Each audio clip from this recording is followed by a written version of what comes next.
아붕어, 아붕어로, 아붕어, 아붕어로. 맞아요, 지금. 마마랑 나를 넣을 빠빠. 마치 강해, 맞아요, 지금. 맞아요, 지금. 맞아요, 지금. 맞아요, 지금. 뽀뽀뽀뽀 또 이봐. 맞아요, 지금. 이마. 맞아, thôi. 맞아, thôi, 그래, 지금.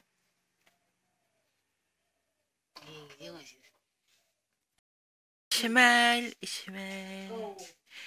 아붕어. Settle. Settle ba? Napaji police na phalak na. Police na phalak na ba mano ngayon. Settle.